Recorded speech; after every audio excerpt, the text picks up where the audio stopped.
You know, it is. It's great to see that in the black and white terms. That last paragraph you read out of the DHS, the 1B report. Keeping in mind there, by the executive order signed prior to the 2018 election, there are two reports. The first was the one you referenced from the Director of National Intelligence. That's the 1A report that has the intelligence analysis of any sort of interference attempts.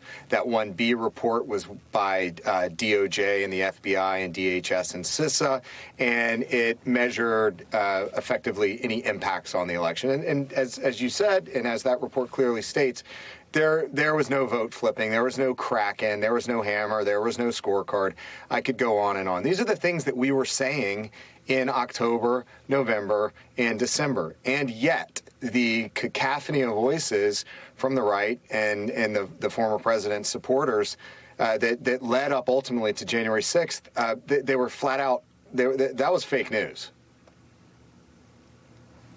So, Chris, I'm going to need you to go on and on because we now have a situation where the disinformation forces among some Americans are stronger than the facts. And the 4 years long smear campaign against what Trump described a deep state, he happened to lead the deep state, but that never stopped him, has taken root. How do you take actual information and use it to combat disinformation? Well, you know, I think maybe the one guy that's happier than I am right now is the CEO of Dominion Voting Systems. I mean, that information in the 1B report is as authoritative as you can get in terms of debunking the claims by Powell and Wood and others. So that certainly supports his attempts to hold them accountable. And that's what we have to do. Now, my concern more broadly is that the damage has been done. The courts, the wheels of justice turn a little too slowly, I think, to make sure that the confidence in our election processes and systems can be maintained. So when you got a guy that's got 80 million followers on Twitter that's throwing this stuff around, that's really hard to overcome, and I think that's the challenge that we're going to have to focus on.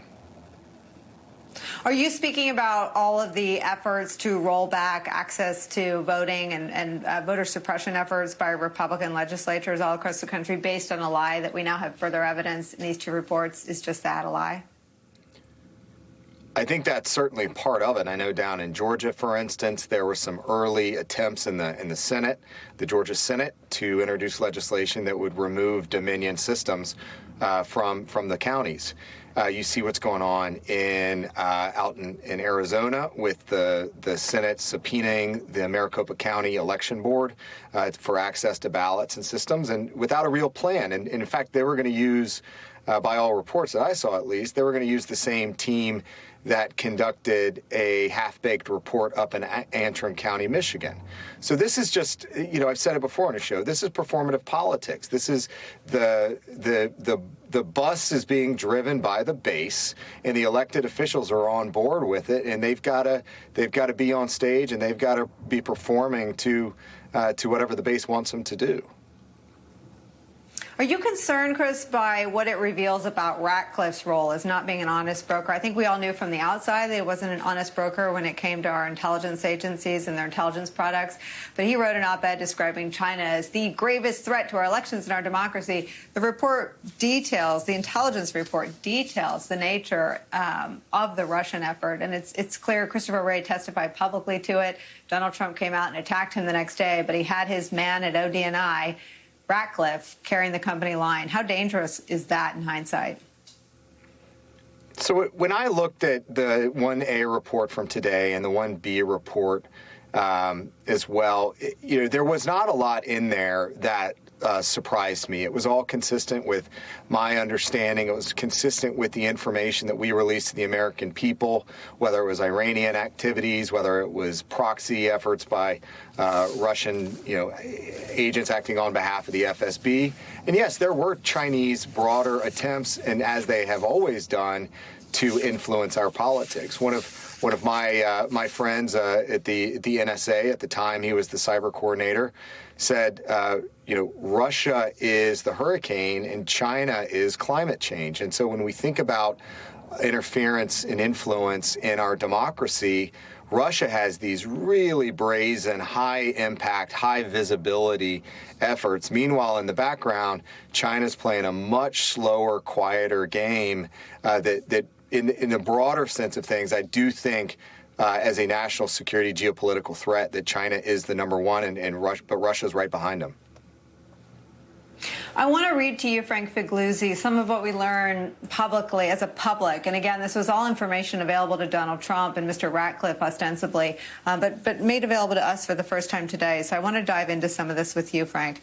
A key element of Moscow's strategy this election cycle was its use of people linked to Russian intelligence to launder influence narratives, including misleading or unsubstantiated allegations against President Biden through U.S. media organizations, U.S. officials, and prominent U.S. individuals, some of whom were close to former President Trump and his administration. And I want to read a little bit more about what those narratives were. The primary effort the intelligence community uncovered revolved around a narrative that Russian actors began spreading as early as 2014, alleging corrupt ties between President Biden, his family, and other U.S. officials in Ukraine. The entire effort to knock Biden out of the presidential campaign that Donald Trump tried to sort of enlist John Bolton and Bill Barr and others in, and successfully enlisted Rudy Giuliani and other hatchet men in, was an ongoing Russian smear campaign commenced in 2014, Frank. Is that the right read of that? Yeah, you're reading it correctly, and I'll tell you what, there's a lot to unpack in this very concise overview of this report, and you're right to key in on a couple of things. First, that Trump and his administration had complete access to this intelligence. They were suppressing it. They weren't letting it out. And also, it wasn't just that Russia, at Putin's direction, with Putin's knowledge, was directing and supporting a campaign to back Trump. That would be bad enough. But they were doing it, part and parcel of that campaign was to go after Joe Biden and his family. It was a scorched earth, no holds barred. We're going after his family. We're going to besmirch him. We're going to denigrate him. This is, you talk about dirty politics. This is dirty geopolitics on a national and national security level. And I think one of the great takeaways that a couple of 30,000-foot takeaways I have after reviewing the reports today. First, we won. If you look at this as a career intelligence professional, I got up every day trying to detect, deter, and defeat the foreign adversary and the threat to the United States. We won collectively. The U.S. voters and people like Chris Krebs and his team collectively defeated a significant foreign power and got our democracy back on track. But it was a narrow victory. There's no rest for the weary, because this doesn't stop with this. It will keep coming. It is the new battlefield. And then secondly, all of the people who just regurgitated every day and every night, and by the way, still do it every night on cable television, this mantra of Russian propaganda, they're not just liars now. Now we have to call them what they are. They are Russian assets when they regurgitate the lies that they know come from the Russian intelligence service. Well, let's name names, because the intelligence community does, Frank Figliuzzi. They write this: a network of Ukraine-linked individuals, including Russian influence agent Konstantin Kilimnik, remember him from the Mueller investigation, who were also connected to the Russian Federal Security Service, FSB, took steps throughout the election cycle to damage U.S. ties to Ukraine, denigrate President Biden and his candidacy, and benefit former President Trump's prospects for re-election. We assess this network also sought to discredit the Obama administration by emphasizing accusations of corruption by U.S. officials and to falsely blame Ukraine for interfering in the 2016 U.S. presidential election. I'm sorry, all of that came out of the mouths of American members of Congress during the impeachment trial. Should we go back and trace the puppeting or the puppet strings being pulled between Russian disinformation and the things said by American members of Congress? Yeah, we may have even discussed on this show, Nicole, that I am not one of those people who says, for the good of the country, we need to let this one go, let bygones be bygones. That's not me.